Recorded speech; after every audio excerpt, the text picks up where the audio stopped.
कि भगवान लगभग 1 वर्ष के हो गए, यशोदानंदन। अभी इनका नामकरण संस्कार नहीं हुआ, अभी नाम नहीं रखा गया। अभी तक मैया ऐसे ही बुलाती है, भैया, बाबू, बेटा, लाला, क्योंकि नाम तो गुरुजी रखेंगे। अब गुरुजी आवे तो नामकरण हो। अब आज जैसी व्यवस्था तो थी नहीं कि गुरुजी की कोई जरूरत नहीं है, गूगल जी से ही नाम रख लिया जाएगा। आजकल तो गुरुजी के जगह पर गूगल जी हो गए हैं, है ना? गूगल से ही नाम ढूंढ करके रख लो, लेकिन नाम गुरुजी के द्वारा होना चाहिए, गुरुदेव के द्वारा नामकरण होना चाहिए। और गुरुजी अभी तक आए नहीं। गुरुजी कौन है? श्री गर्गाचार्य जी महाराज। महर्षि गर्ग ये यदुकुल के पुरोहित हैं, कुल गुरु हैं। वसुदेव जी ने देखा कि अब 1 वर्ष हो गया, बच्चों का नामकरण होना चाहिए, तो गुरुजी को बुलाया, गर्गाचार्य जी को, और कहा कि आप गोकुल चले जाओ और जाकर के मेरे पुत्रों का नामकरण संस्कार आप कर दो। मैं तो जा नहीं सकता क्योंकि कंस को संदेह हो जाए, मेरे बच्चे अभी छोटे हैं, किसी प्रकार वो बड़े हो जाएं, पल जाएं और किसी को पता भी न चले। आप ऐसी सावधानी से जाना, किसी को पता न चले कि आप गोकुल जा रहे हो। नहीं तो पता चल गया कि गर्गाचार्य जी जा रहे हैं कोई पूजा कराने, तो कंस को संदेह हो जाएगा, क्योंकि गर्ग जी तो वसुदेव के पुरोहित हैं। नंद बाबा के घर क्यों गए? कौन सी पूजा कराने गए? और देखो, जब आप वहां जाना तो नंद बाबा से कह देना कि रोहिणी के पुत्र का नामकरण करने मैं आया हूं, तो इसी समय आपके बेटे का भी नामकरण कर देता हूं। नंद बाबा को यह पता है कि दूसरा वाला बालक यशोदा का बेटा है, तो ये रहस्य ही बना रहे। आप किसी बहाने कह देना कि रोहिणी के पुत्र का नामकरण कर रहे हैं, तो आपके बेटे का भी नामकरण कर देते हैं, और यही कह करके दोनों बालकों का आप नामकरण कर देना। गर्गाचार्य जी ने कहा ठीक है। गर्गः पुरोहितो राजन यदूनाम सुमहातपाः ब्रजम जगामनंदस्य वसुदेव प्रचोदितः।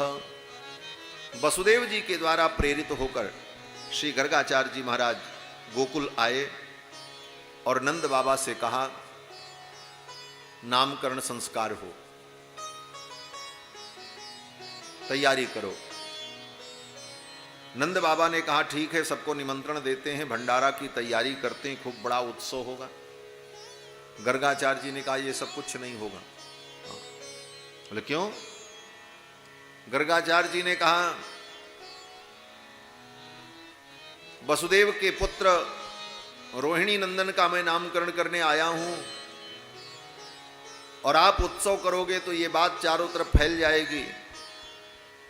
कहीं कंस के सिपाही सैनिकों को पता चल गया तो कोई भी अनिष्ट हो सकता है, इसलिए बड़े ही गोपनीय ढंग से नामकरण हो जाना चाहिए।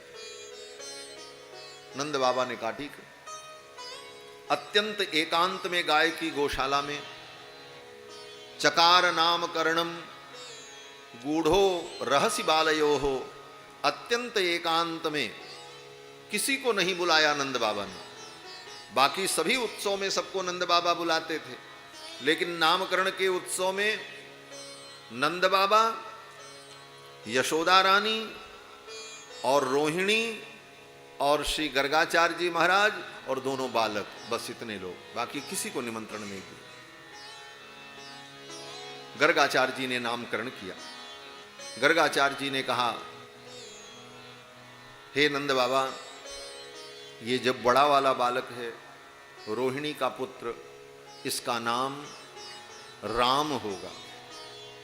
अयम ही रोहिणी पुत्रो रमयन सुहृदो गुणैः आख्यास्यते राम इति बलाधिक्यात् बलम विदुः। ये जो रोहिणी का बेटा है इसका नाम राम होगा, और ये अत्यंत बलवान होगा, इसलिए इसका एक नाम बल होगा। एक नाम राम और एक नाम बल, ये दोनों अलग अलग नाम हैं। लोग मिला करके एक साथ बोलते हैं बलराम बलराम, दो नाम अलग अलग। और भागवत में तो कहीं भी बलराम नाम नहीं आता है। भागवत में कहीं भी नाम इनका आया है तो राम अथवा बल अथवा संकर्षण अथवा रोहिणी नंदन, बलराम ऐसा नाम नहीं भागवत में कहीं नहीं। बल अथवा राम, ये दो अलग अलग नाम, बलाधिक्यात बलम विदुः। और इसके बाद यशोदानंदन को गोद में लिया और गर्गाचार्य जी ने कहा ये आपका जो बालक है इसका नाम कृष्ण होगा और इसका एक नाम वासुदेव होगा।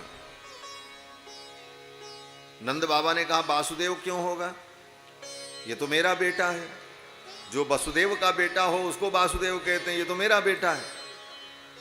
अब गर्गाचार्य जी सावधान हो गए, बोले गड़बड़ हो गया, पोल पट्टी तो खुल जाएगी। तब गर्गाचार्य जी ने बात घुमा दी।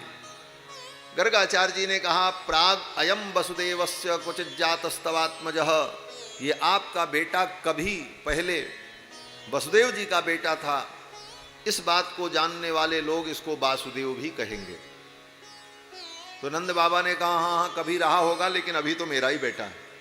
नंद बाबा ने जब इस प्रकार कहा तो गर्गाचार्य जी ने कहा हाँ आपका ही बेटा है, लेकिन कभी ये वसुदेव जी का बेटा था। अरे कभी क्या, अभी वसुदेव जी का ही है, लेकिन अब रहस्य तो रहस्य ही होना चाहिए। इस प्रकार श्री गर्गाचार्य जी ने दोनों कुमारों का नामकरण किया। जब नामकरण करके चले गए तो मैया यशोदा ने नंद बाबा से कहा बाबा ये गुरु जी ने इस बड़े छोरे का क्या नाम रखा। तो नंद बाबा ने कहा बड़े का नाम तो गुरु जी ने संकर्षण रखा, बल रखा, राम रखा। मैया ने अपना सिर पीट लिया। मैया ने कहा इतना बड़ा नाम मैं कैसे बुलाऊंगी, जल्दी में तो मैं बोल ही नहीं पाऊंगी। तो नंद बाबा ने कहा गुरुजी ने जो रख दिया सो रख दिया। तो मैया यशोदा ने कहा मैं रख लूंगी नाम। बोले क्या नाम, बोले इसको मैं बलुआ कहूंगी, बलराम को बलुआ। अच्छा ये बताओ हमारे इस नटखट का नाम गुरुजी ने क्या रखा। तो नंद बाबा ने कहा इसका नाम गुरुजी ने कृष्ण रखा है। मैया का तो सिर झुक गया। मैया ने कहा इतना टेढ़ा नाम कृष्ण, बोलने में मुंह टेढ़ा हो जाए। और कृष्ण टेढ़े हैं, इनका नाम भी टेढ़ा है, इनका काम भी टेढ़ा है। कृष्ण भगवान को कभी सीधा किसी ने नहीं देखा होगा, जहां देखो टेढ़ा ही दिखते हैं। कहीं हो सीधे तो बताना हमको, कहीं ऐसे कहीं ऐसे, सीधे नहीं। कृष्ण टेढ़े, इनका नाम टेढ़ा, इनकी लीला टेढ़ी, इनके सारे काम टेढ़े। हमारे राम जी सीधे, उनकी लीला सीधी साधी, उनका नाम भी कितना सीधा, राम कोई भी बोल सकता। दुनिया के किसी कोने में चले जाओ, किसी भी भाषा में बोलने वाला व्यक्ति हो वो राम कह सकता है, राम, कोई कठिनाई नहीं हो। लेकिन इसी भारत में महाराष्ट्र में जाओ, गुजरात में जाओ तो लोग वहां कृष्ण नहीं बोल पाते, कहते हैं कृष्ण। क्या बोलते हैं? कृष्ण। हरे कृष्ण कृष्ण कृष्ण हरे हरे।